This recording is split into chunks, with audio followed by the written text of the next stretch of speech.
Hi, this is Roger, thanks for dropping by. Lots of people have asked about kit, one person in particular thinking of setting something up. So we'll start with that because it's on. That's an extractor fan, yeah? So that sucks hot air out. And down below there, hiding in the corner, is an inlet fan which sucks cooler air in from the shady side. Those work as a pair.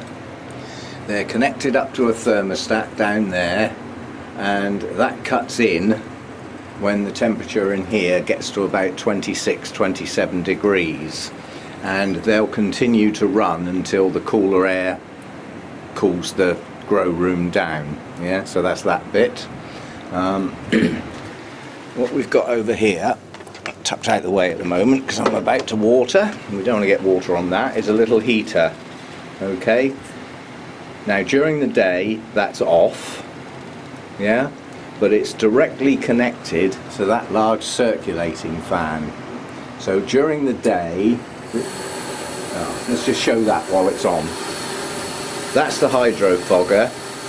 That comes on when the humidity drops down below a setting on a hydrostat, which is the top unit over there. So that's the thermostat controlling the inlet and the outlet fan, and the hydrostat. Don't take any notice of that reading, they're not very accurate, those. But nonetheless, when the humidity drops down, it kicks the hydrofogger on.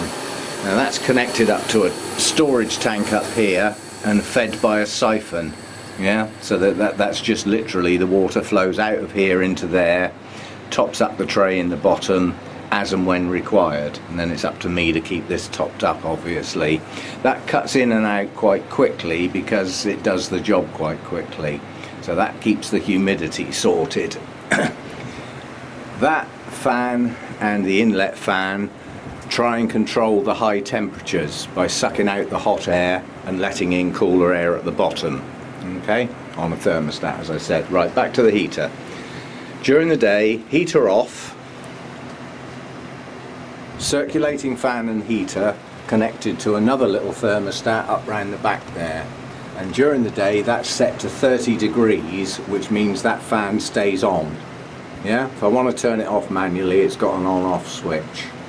Providing I remember before I go to bed, I reset that thermostat down to 13 degrees, yeah, and turn the heater on, which means if the temperature in here drops down to 12 degrees, because it's got a 1 degree differential, it will kick on the heater and the circulating fan.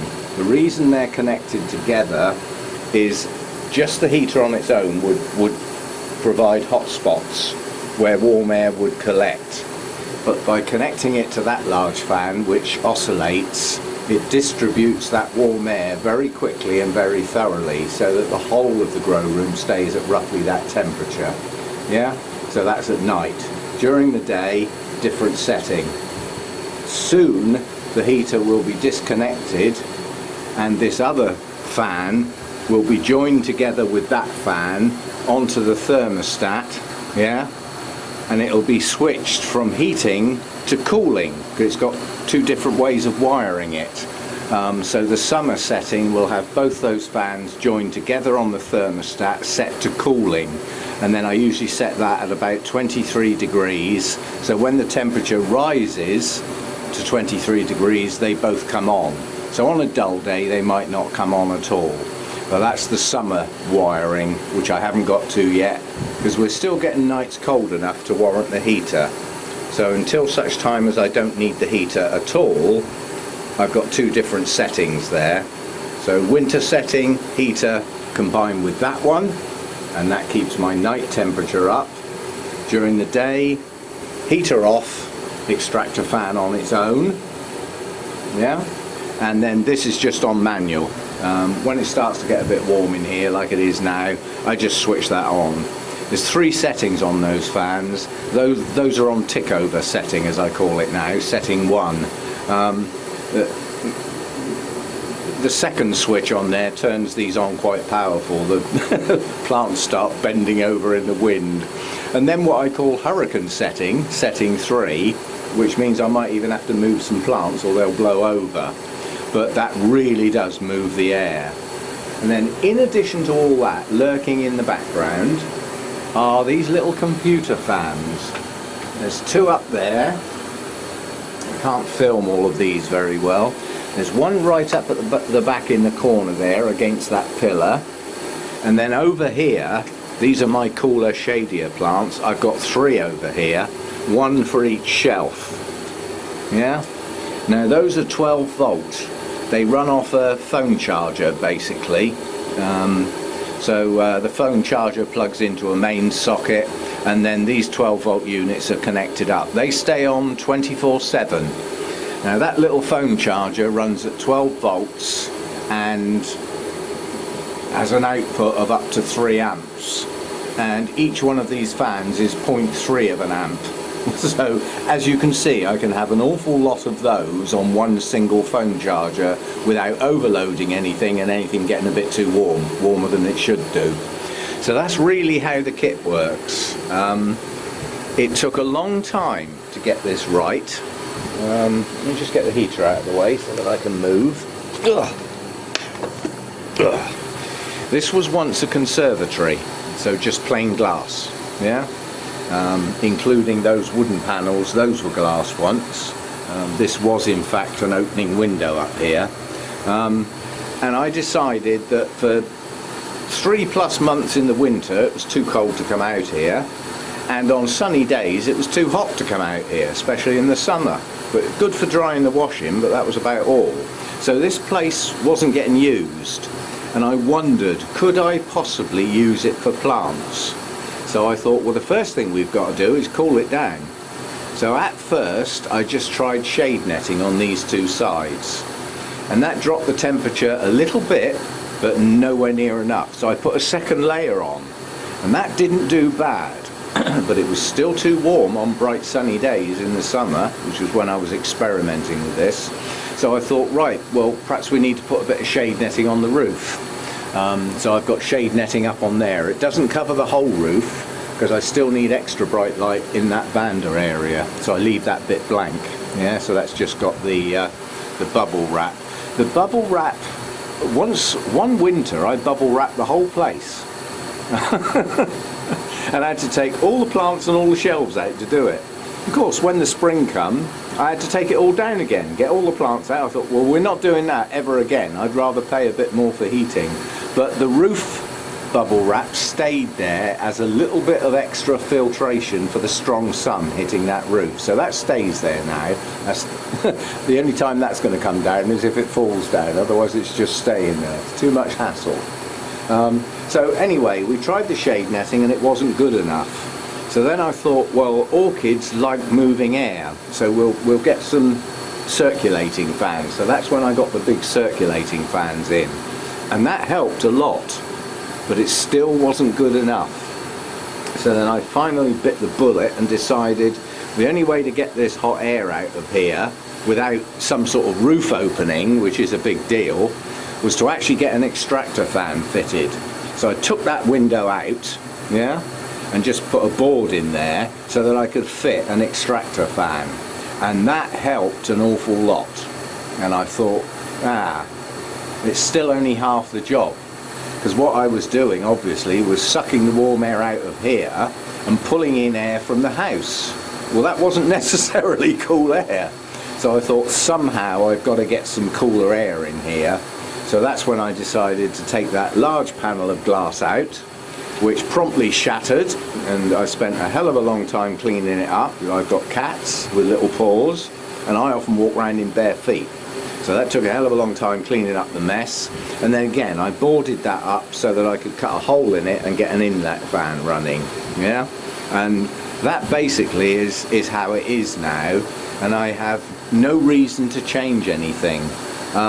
The only thing, like during the heat wave, that would have helped would be a bigger one of those, and if you have a bigger sucking fan, you need a bigger blowing fan. So I'd have to replace them both and cut a new hole and get new vents on the outside to fit that larger hole, and at the moment I don't need to do that.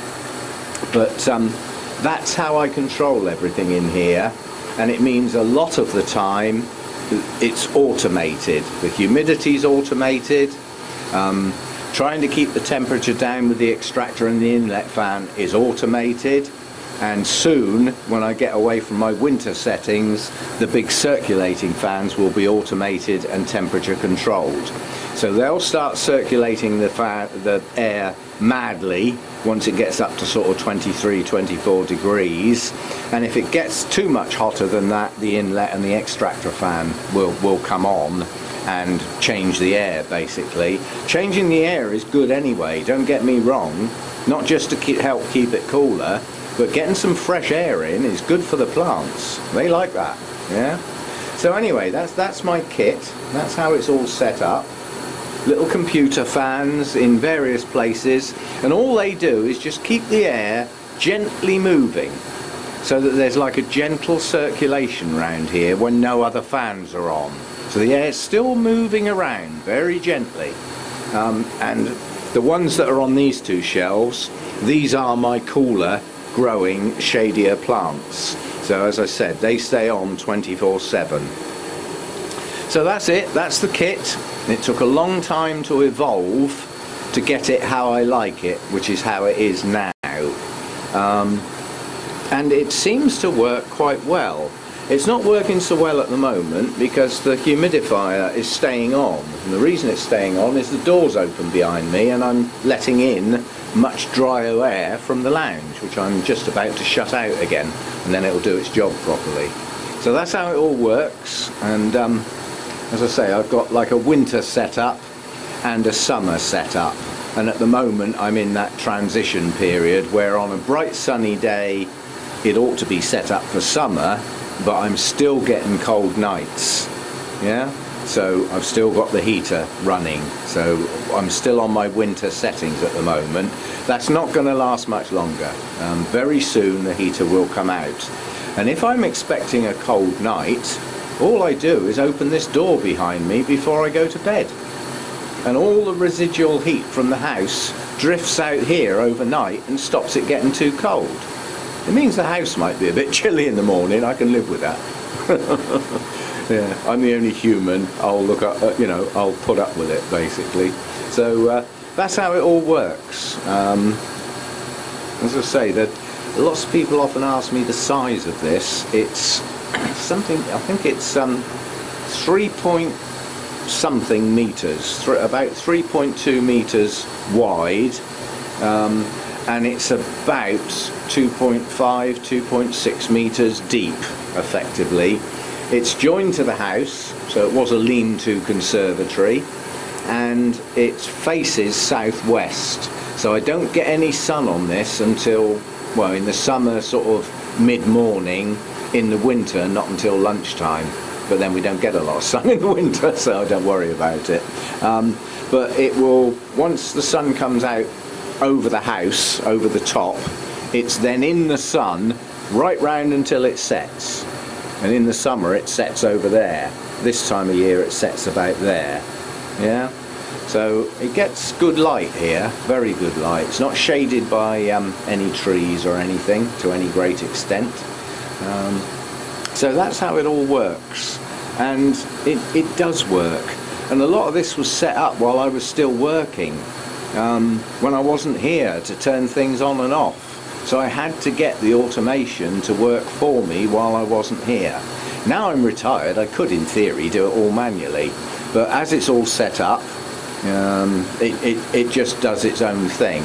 It means I can go off for the day and not worry. You know, you go off in the morning when it's pouring with rain, and then, you know, halfway through the morning the sun comes out and stays out for the rest of the day. Well, the place will look after itself. Yeah? So same again the other way round. If it starts off being hot and sunny and I go out for the day and the sun drops off and the temperature starts to drop, then the humidifier will cut in and out far less frequently. The extractor and the inlet fan won't need to come on because the temperature will drop, and the circulating fans will stop if it drops too low. Yeah? So it all works. As I say, it took quite a while thinking it out, trying it out and experimenting. When I first started I had a tiny little 6-inch fan there and it wasn't doing the job. So the following year I bumped it up to a larger one, and which seems to be okay. The next size up is huge.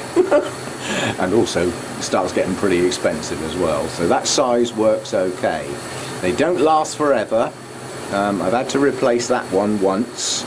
I've replaced these twice since I got them. Yeah.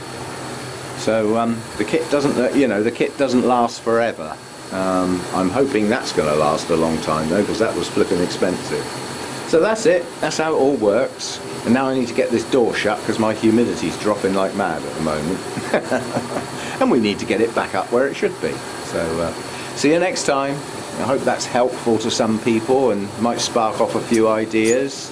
If you have a standalone greenhouse, you've got to think differently, because depending on the placement of that, you know, it could be in the sun all day long, and the smaller it is, the faster the temperature will change. So I would always say to somebody, if you're thinking about going for a greenhouse, get the biggest one you can afford. You'll soon fill it up.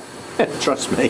But the beauty of a greenhouse is that it's easier to keep the humidity up because you can just chuck water around all over the place and not worry so much. I can't throw water around in here because of the electrics. But what I do, as the weather starts warming up, is I chuck water all over the floor. I literally go around with a watering can and totally soak the floor. And that really helps bump the humidity up. And the beauty of this thing, which I forgot to say, is that has a dramatic cooling effect.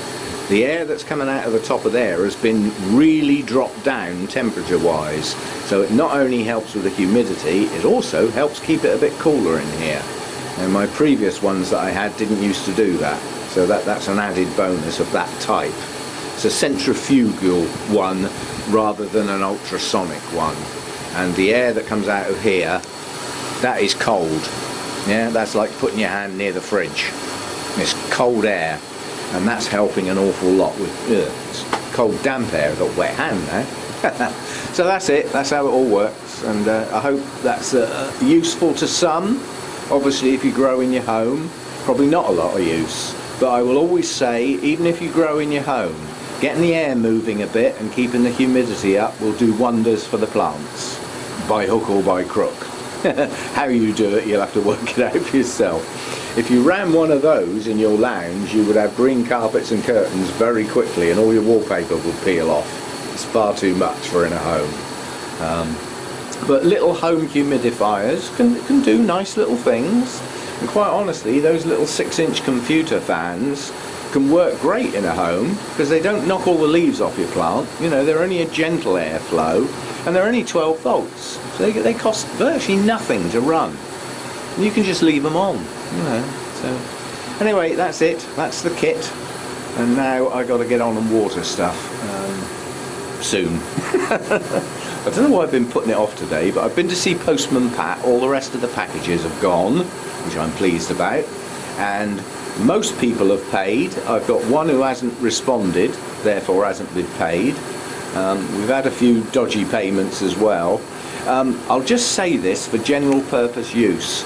If you're paying for something using PayPal that you've already got, you know, I mean, like, all I was after was recuperating my shipping costs. So when you make the payment, yeah, make sure you just want to send money and not pay for goods. Because I've had 2 people so far have paid for goods, which leaves me in a pickle. Because first of all, PayPal charge a fee, yeah, and they won't release the settings. They basically want me to print out a packing slip and a postage label, add in the postage costs to send the invoice and post the goods. Well, there are no goods, you're just sending money. So make sure you select send money to a friend or whatever the setting is, otherwise it causes grief. And I've got one of those payments hanging at the moment where I've said what I'd like to do, which is refund the money and let the person try again using the right payment type, and I've had no response from that one. So I've got a couple hanging on at the moment that haven't finished it off, but we're nearly there. Nearly everyone's paid, and everything's been posted. It's now I can have a clean up in the lounge. All the surplus boxes and stuff like that I got down for packing that I haven't used. We have a bit of a tidy up today. And I'll see you next time. Thanks for dropping by.